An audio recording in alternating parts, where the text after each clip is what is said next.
Salut la grande famille, c'est encore Maro Bejo. Si tu es nouveau, tu es nouvelle sur ma vidéo, il faut t'abonner sur ma chaîne YouTube, ma page Facebook, Instagram. N'oublie pas de partager mes vidéos et aussi liker. Bref, la famille, voici une jeune dame qui va témoigner, qui va parler de son problème. Elle cherche vraiment l'aide. Quand elle dit l'aide, ce n'est pas l'aide financière, elle ne lance pas SOS. Mais elle veut vraiment que vous lui donnez au moins des idées. Parce qu'elle ne sait pas si vraiment elle va pardonner son père ou soit elle ne doit pas pardonner son père.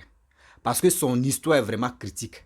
Je le dis, je le répète. Elle dit elle ne lance pas SOS pour dire venez m'aider. Elle ne dit pas ça.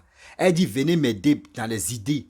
Venez m'aider aussi parce que je ne sais pas s'il va pardonner mon père ou soit il ne veut pas le pardonner. Donc dans les commentaires, vous pouvez laisser vos commentaires parce que elle nous suit. Elle aussi, elle est abonnée. Elle est aussi l'une de mes abonnés aussi. Donc nous tous, on va l'aider aussi comme soutien. Vous savez, je vais résumer un peu.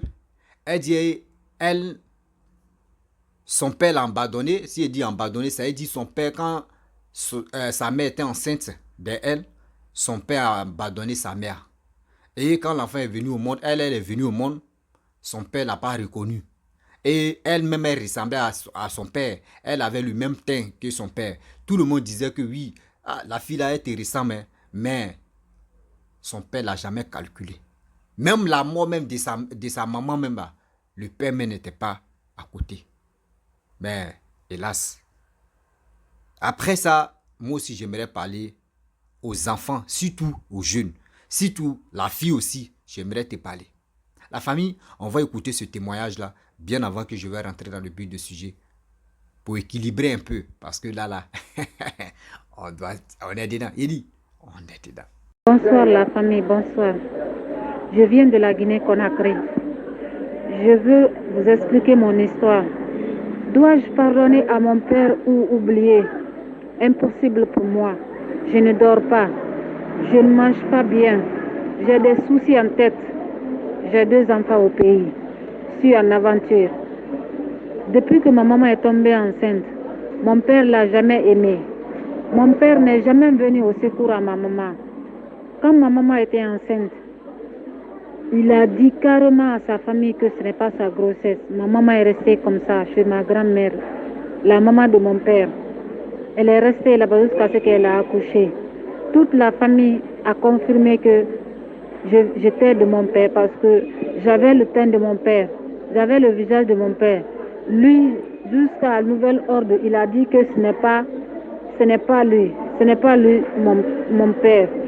Il n'a jamais, quand ma maman m'a donné naissance, il n'est jamais parti saluer ma maman comme si, genre, quand ta femme accouche, tu pars pour le saluer, pour voir le bébé. Il n'a jamais fait.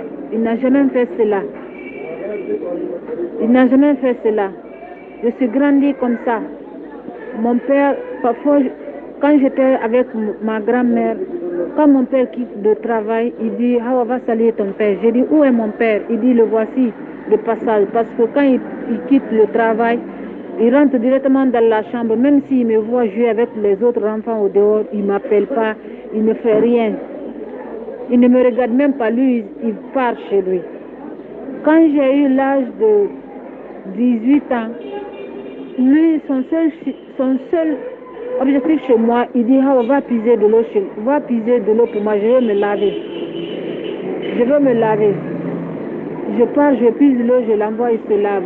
Rien d'autre. Il ne me demande pas comment tu as passé la journée, ni rien. Parfois, ma grand-mère me disait, va chez ton père, il va te donner aujourd'hui l'argent. Je n'ai pas l'argent pour que tu puisses déjeuner. Quand je pars, mon père me dit, je n'ai pas l'argent. Je n'ai pas l'argent. Chaque jour, ça faisait des mois et des mois, mon père me faisait cela. Il me disait, je n'ai pas l'argent. Une fois, je suis partie en larmes chez ma grand-mère. Je dis, grand-mère, est-ce que réellement c'est mon père? Pourquoi il me traite comme ça? Pourquoi quand je pars le demander l'argent, tandis que c'est toi qui me dépêches d'aller le dire que tu n'as pas l'argent, de me donner l'argent? Il dit, je n'ai pas l'argent. Parfois, c'est ma grand-mère même qui se déplace pour aller le dire. Aujourd'hui, moi-même, je n'ai pas d'argent. Tu peux me donner l'argent aujourd'hui? Après, il le donne. Il le donne de l'argent. Donc, moi, il ne me donnait pas. Je suis restée comme ça. Maintenant, On est resté comme ça jusqu'à j'ai décidé un jour, comme je ne voyais pas ma maman, c'est ma grand-mère que je considérais. J'ai dit, grand-mère, je vais aller chez ma maman.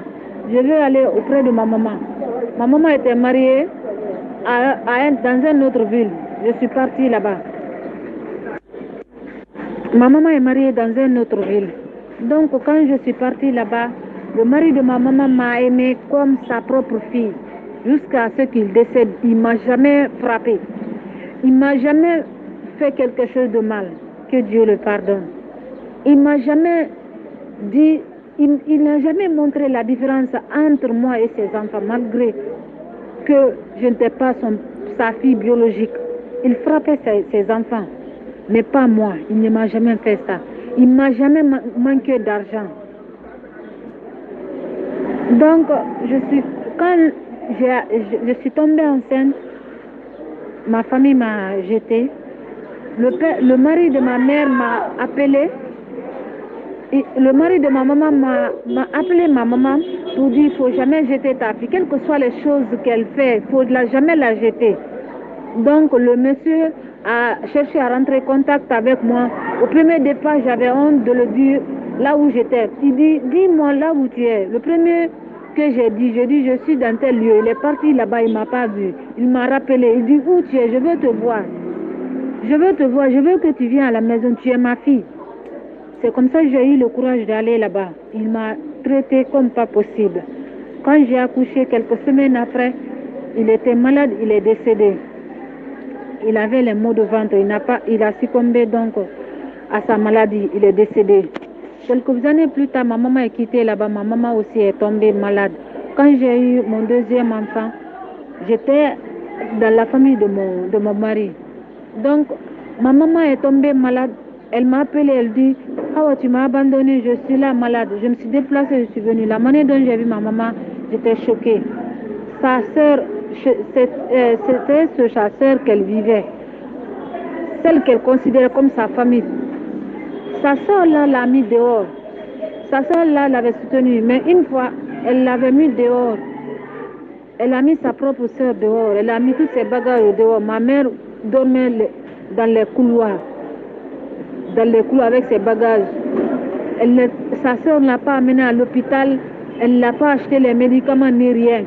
Ma mère souffrait comme ça. Quand j'ai vu ma maman, j'ai perdu tout ce qu'il y avait à moi. J'avais perdu toute confiance. Ma maman avait le plaie, elle ne marchait pas bien. Parfois quand elle marche même, elle avait des vertiges, elle tombe. Maintenant, je suis venue, je suis restée chez ma maman. Jusqu'à ce qu'elle aille mieux. Mon frère qui est dans un pays étranger sur les Arabes, il m'a dit, Hawa, je veux que tu viennes ici, dans ce pays pour travailler. Quand tu travailles, tu payes les dettes. Une fois que les dettes finissent, tu pourras enfin maintenant travailler pour toi. Je dis ok. Le jour où je devais voyager, ma maman avait beaucoup pleuré. Elle m'avait donné un petit billet. Elle dit adieu. Maintenant, quand je suis arrivée ici, mon père n'a jamais cherché à être en contact avec moi. Ma maman, à chaque fois, quand je l'appelais, elle pleurait, je pleurais, elle pleurait, je pleurais. Elle dit, seul Dieu sait si on va se trouver, si on va se retrouver. Je dis, maman, ne dis pas ça, on va se retrouver. Parfois, quand je l'appelle en pleurs, elle me dit, ne pleure pas. Est-ce que tu sais que ce que Dieu garde pour toi, est-ce que tu le sais? Moi, j'ai eu confiance en Dieu. Je suis maintenant en joie parce qu'il y avait beaucoup de personnes qui ont pensé que tu n'allais pas voyager. Dieu a fait son travail, on est resté comme ça. En 2022, on m'a appelé que ma maman est malade, avant que le mois de carême n'arrive. Elle est tombée malade, gravement malade, jusqu'à la mort sensible. Mon père, depuis que ma maman est malade, mon père n'a jamais eu le temps d'aller la saluer. L'enterrement de ma maman, mon père n'a jamais eu le temps d'aller là-bas. Je suis dépassée, j'ai perdu tout espoir à mon père. Si Dieu le savait, il allait me demander, ta mère, choisis entre ta mère et ton père. J'allais dire que mon père part. J'allais dire que mon père part parce que tellement que je suis décidée que je ne vais pas avoir le courage même de prononcer son nom partout où je vais. J'ai envie même de changer mon prénom à cause de lui. Dans la famille de mon père, il n'y a que mon homonyme et sa fille qui s'occupent de moi, qui gardent mes enfants, qui me demandent à chaque fois quand je suis en ligne, comment tu vas bien mon père, lui jamais, lui jamais. Tandis que mon père, il avait tombé, comment dirais-je, il est malade, il est paralysé, mais il a un moto, il marche tous les jours. Un jour, il m'a appelé, ça me disait qu'il veut le carburant, qu'il veut sortir. Je lui ai donné l'argent. Mais il n'a jamais dit, donne-moi le carburant, je vais aller saluer ta maman. Il n'a jamais fait. Jamais. Donc, maintenant, j'ai appelé ma tante pour demander si mon père a été à l'enterrement. Ils m'ont dit non, que mon père n'a pas été à l'enterrement. On peut être méchant comme ça. La femme qui t'a donné un enfant, elle tombe malade, gravement malade. Tu n'as jamais été là-bas. Elle décède. Tu n'es pas mis pied là-bas. Est-ce que cet enfant-là aurait le courage, même si tu sois son père, est-ce que ton enfant-là aura le courage d'aller te voir un jour? Vraiment, la famille, je suis dépassée. Je suis très dépassée. Je suis très dépassée. Vraiment, je ne sais pas quoi dire. Je ne sais pas quoi dire. Vraiment. Mais tout ce que Dieu fait est bon. Ma maman aujourd'hui, elle est décédée, que son âme repose en paix. Elle est partie. Elle est partie très triste, très très triste. Parce qu'elle est partie avec les plaies. Elle avait le plaie sous l'autre cou ici et l'autre cou ici. Elle ne pouvait pas manger, elle ne pouvait pas boire. La salive coulait seulement. La salive coulait seulement. Donc, c'est un peu mon histoire. Franchement, si on sait qu'on met les enfants au monde, on ne peut pas prendre soin d'eux. Il faut pas les mettre au monde. Il y a les gens qui cherchent aujourd'hui les enfants. Dieu ne les a pas donnés. Elles pleurent nuit et jour. Dieu ne les a pas donnés. Tandis qu'il y a certaines personnes que Dieu donne les enfants, eux, ils abandonnent. Je ne demande pas à SOS. Mais je veux que tu partages mon histoire pour que beaucoup de personnes me donnent le conseil, pour que beaucoup de personnes partagent mon avis, pour que beaucoup de personnes en disent ce qu'ils pensent. Merci mon frère, c'était ça. Bref, la famille, nous tous, on a écouté l'histoire de cette jeune dame qui a voulu que on passe son message pour qu'on puisse l'aider. Si vraiment elle va pardonner son père ou pas. Vous savez, dans la vie, les enfants là, eux ne passent pas en concours pour venir au monde. Il y a des gens même, je ne suis pas là pour dire je vais accuser les parents ni les enfants, mais je dois dire la vérité. Moi, je dois dire ce qui est peu. Je pense, vous pouvez laisser les commentaires, ce que vous pensez aussi. Vous savez, vous qui enceintez les femmes, et vous qui les abandonnez là, de grâce. De grâce. Tu fais ça et puis tu te lèves, tu dis tu es à l'église. Tu fais ça là, tu te lèves, tu dis tu es à la mosquée. Mais attends. Attends. Il y a des choses qu'on ne fait plus. Ma chérie, voici toi ton erreur que tu as fait. Parce que je ne connais pas la version de ton père. C'est pour toi seul on connaît. Ta mère non plus aussi. Parce qu'elle n'est pas en vie pour dire non que oui. Que son âme repose en paix. Qu'on va lui poser des questions. Elle va donner sa version. Mais est-ce que toi, ma soeur, quand tu es venu au monde, ta grand-mère, tu dis que tu as grandi avec ta grand-mère, mais est-ce que ta grand-mère là, toi tu n'as pas posé des questions à ta grand-mère, grand-maman, pourquoi ma mère et mon père ne se parlent plus? Et pourquoi, quand ma mère était enceinte de moi, mon père a refusé de dire grossesse, ça c'est pour lui. Et cet enfant-là que c'est pour lui. Moi j'ai connu le même cas, mais pas pour dire, pour toi c'est trop profond, pour moi là c'est léger. Moi, j'avais au moins 5 ans, 6 ans comme ça. Mon père et ma mère sont séparés. Pour un problème que eux, les deux mêmes étaient fautifs, mais eux-mêmes, je peux dire, ils sont pas faux, ils sont même pas, c'est pas eux-mêmes le problème même pourquoi ils sont séparés là. C'est pas ma mère qui a causé le problème, c'est pas mon père aussi qui était au régime de leurs problèmes, de leur séparation, non. C'est entre bon, il peut dire, ma grand-mère paternelle ou ma grand-mère paternelle, entre les deux grand-mères, moi, ma grand-mère entre les deux là, il y a une qui était à la cause de leur séparation. Mais le pourquoi, C'est quand moi-même j'ai grandi et je me suis assis et j'ai commencé à poser la question à ma mère. Parce que ma mère s'est remariée, elle a eu des enfants, mes petits frères, mes petites soeurs. Mon père aussi pareil, mes petits frères, mes petites soeurs. Mais le lien qui entre mon père et ma mère, qui est le lien? C'est moi. C'est grâce à moi que les gars se parlent, les gars se taquinent au téléphone. Bon, chacun est marié ici, chacun est marié ici. Mais le pourquoi aujourd'hui les gars se taquinent. Avant, les gars ne se parlaient pas. Mais j'ai fait mes recherches. J'ai posé la question à ma mère. Mais pourquoi ça arrivé là? Et elle m'a donné sa version. J'ai appelé mon père. Je lui ai demandé le pourquoi. Et c'est dans ça. Moi-même, je me suis assis. Et j'ai analysé.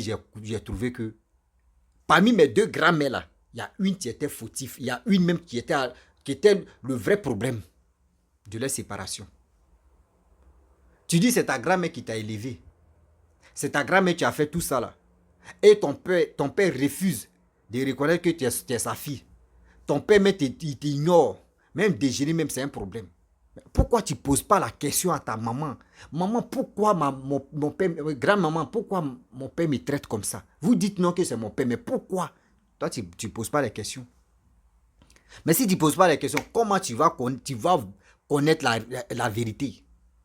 Où ta maman était en vie là, c'est elle qui pouvait parler pour dire voici ça. Ton père est encore en vie, ton père aussi pouvait se justifier. Là, quand c'est comme ça, tu connais déjà d'où vient le problème. Mais où ta maman est décédée là? Mais ce qui ta grand-mère va te dire, l'autre va te dire, est-ce que c'est quitté dans la bouche de ta maman? C'est là l'erreur. Surtout cette jeunesse. Vous qui êtes en vie actuellement, nous qui sommes en vie là. Quel que soit alpha, si ton père et ta mère se séparent et les deux ne se parlent pas là, il faut chercher à comprendre. Si l'autre s'est marié, oui c'est bien, mais il faut chercher à comprendre le pourquoi. Parce que demain aussi, il ne faut pas le même karma va te poursuivre. C'est pour cela qu'il dit toujours que de nos jours là, on n'a qu'à causer avec nos enfants. On n'a qu'à causer avec nos enfants, parler avec nos enfants comme les petits frères, grands frères ou petites soeurs, grandes soeurs. Je ne sais pas si c'est la peur qui a fait que tu n'as pas posé. Même quand tu es allé chez ta mère, tu dis après, tu as dit à ta grand-mère que tu veux aller chez ta mère. Mais quand tu es arrivé chez ta mère, pourquoi tu n'as pas posé la question à ta propre mère? Maman, pourquoi les gens disent c'est mon père qui est là-bas? Pourquoi lui me refuse? Et lui-même, il ne cherche même pas à te voir. Quand toi-même tu es malade là, pourquoi il ne te cherche pas à te voir? Le pourquoi? Parce que toi-même tu as dit dans ton vocal, tu as dit, un jour ton père t'a appelé pour dire non que oui, il n'a pas moyen pour mettre carburant dans sa moto pour aller à quelque part. C'est que ton père, tu peux l'appeler puis vous allez causer. Ta mère aussi, où elle était dans la souffrance bien avant que Dieu va l'appeler, tu pourrais lui demander le pourquoi. Demandez, c'est mieux. Ne restez pas là pour dire non que... Parce que là, moi, je ne peux pas dire non que oui, il faut pardonner ton père, il ne faut pas pardonner ton père. Non. Moi, à mon avis, il faut pardonner ton père. Oui, il faut pardonner ton père parce que je sais qu'il y a des choses qui sont passées que je ne connais pas ni où est la tête, où est la queue. Donc, je ne peux pas dire ton père a raison ou ta mère a raison. Je ne peux pas dire ça. Mais où ta mère elle était en vie là, tu pourrais te renseigner pour mieux comprendre d'où vient ce problème-là. Actuellement, là, ton père reste toujours ton père. Tout le monde y reconnaît que toi, mais tu reconnais aussi que c'est ton père. Vous ressemblez. Ta mère ne vit plus. C'est ton père qui est là. Parle avec ton père. Tu dis, tu as encore souvent. La fois dernière, il t'a appelé pour lui donner l'an de carburant. Un jour, tu te lèves comme ça, tu dis, papa, vraiment, je veux te parler. Le jour tu auras le temps, le jour tu es là, tu es disponible, moi je vais te parler. Et avant de te parler, il faut que ma grand-mère soit à côté. Là, tu vas mettre le téléphone sur haut-parleur, que je vais vous parler, vous deux. Ne dis pas que tu vas lui parler. Tu dis, je vais parler à ma grand-mère. Si ta grand-mère est encore en vie, hein, tu dis, je vais parler à ma grand-mère et je vais te parler. Et il va mettre ça sur haut-parleur. Et ce qui est dans ton cœur, tu lui dis. Tu lui demandes le pourquoi. Il te déteste. Et le pourquoi lui avec ta mère sont séparés. Devant ta grand-mère. Parce que ta grand-mère t'a élevé. Il va se justifier. Mais il ne faut pas que tu vas l'abandonner. Parce que dans la vie, ton père reste toujours ton père. Ta mère reste toujours ta mère. Moi, je te demande pardon. L'erreur là, ça peut arriver. Mais où tu as été un peu négligente, c'est parce que tu ne t'es pas renseigné. D'où vient le problème de la séparation? D'où vient le problème quand ta mère était enceinte et il a abandonné ta maman et pour dire non que grossesse, ça c'est pas pour lui. C'est qu'il y a quelque chose qui s'est passé. Je ne peux pas accuser ta mère ni ton père. Mais il y a quelque chose qui s'est passé. Parce que moi, il dit j'ai été victime de ça. Mais c'est après, moi, j'ai fait mes recherches, j'ai demandé aux deux. Et c'est là, l'autre a expliqué pour lui, l'autre a expliqué. C'est là j'ai compris que parmi mes deux grands-mères là, il y avait une qui était fautive. Il y avait une qui était fautive. Est-ce que vous comprenez? Donc, c'est pour vous dire, dialoguons un peu avec nos enfants de temps en temps. Les enfants aussi ne restez pas bouche bée pour dire non que oui. Non, si tu as un problème, demande, renseigne-toi. Ils vont bien t'éclairer, ils vont bien t'expliquer. Ne restez pas là pour dire non, oui, moi je vais parler. Non, il faut parler. Il faut demander, c'est des questions, non? Parce que tu ne peux pas comprendre qu'aujourd'hui, voici ta mère, voici le vieux. Aujourd'hui, tu dis non, moi à mon avis, il faut pardonner ton père. Tu pardonnes ton père et tu envoies ton père à la raison. Et tu lui demandes maintenant le pourquoi. Le pourquoi il s'est comporté envers toi et le pourquoi il s'est comporté vers ta mère, envers ta mère, pour mieux comprendre, lui, sa version. La vieille aussi ne vit plus. Sinon, si la vieille vivait, là, c'était facile. Donc, il n'est pas encore trop tard. Je sais que ton père veut t'expliquer des choses, mais allez là, lui-même, il a honte d'abord, et puis, bon, je pense qu'il a peur. Soit il y a quelque chose, le pourquoi ton père a fait ça, ou il y a quelque chose aussi, si c'est ta mère qui a pris, je ne sais pas, je ne peux pas juger quelqu'un ici. Donc, de grâce, moi, je te demande pardon, sœur. Faut pardonner, faut demander pardon à ton père, parce que tes enfants que tu as laissés, tôt ou tard, ils vont demander, maman, où est nos pépés? Maman, où est nos grands-mères? Tu peux dire, ah, la grand-mère ne vit plus. Mais où est nos pépés? Et puis tu vas dire, voici vos grands-papas, tu es là. Est-ce que tu comprends? Donc, il faut pardonner à ton père. Tu amènes ton père à la raison, tu dis, papa, je sais que quand j'étais petite, votre affaire de couple et votre affaire de trucs, ça arrivait. Mais moi, je te demande pardon. Je sais que grâce à toi aujourd'hui, c'est ça qui a fait qu'aujourd'hui, c'est tout ça là qui a fait aujourd'hui, je ne suis plus en Guinée. Je suis ici. Moi où tu es là, tu comptes beaucoup pour moi. Tu es ma mère sur la terre, tu es mon père sur la terre. Je te demande pardon. Je veux ta bénédiction. Je veux vraiment que tu me donnes des idées de la vie. Je veux que tu me donnes un conseil de la vie. Je veux que tu me... Vraiment, quand je t'appelle, je veux que tu me donnes le sourire. Quand c'est comme tu vas voir, ton père va changer immédiatement. Ton père va changer immédiatement. Mais s'il dit, Dieu merci que tu nous as contacté. Moi, je ne fais pas commenter. Moi, je donne ce qui tout le monde veut attendre. Donc, ceux qui veulent vraiment laisser laissez les commentaires pour que elle a dit laissez les commentaires pour me soutenir, pour l'aider. C'est tout. Elle n'a pas dit elle lance SOS. Donc, s'il vous plaît, donc j'aimerais m'arrêter là. Si tu es nouveau, tu es nouvelle sur ma vidéo, il faut t'abonner sur ma chaîne YouTube, ma page Facebook, Instagram. N'oubliez pas de partager mes vidéos et aussi liker. N'oubliez pas aussi, chacun de nous a son histoire. Venez, vous allez expliquer, on va avancer. Ce n'est pas uniquement que les histoires mystiques seulement, non. Il y a les histoires de couple, il y a les histoires tout, partout. Venez, il y a des problèmes et on va trouver des solutions. Donc, ma chérie, la prochaine fois, vous qui m'écoutez, si vos parents ne sont plus ensemble et les deux ne s'entendent plus, cherchez à comprendre le pourquoi. Tu demandes version. Mais si les deux s'attendent même et puis ils ne sont plus ensemble, demandez version de l'autre, et puis tu vas voir d'où vient le problème. C'est tout. Je vous dis à très bientôt. Ciao. Bisous. On a ça.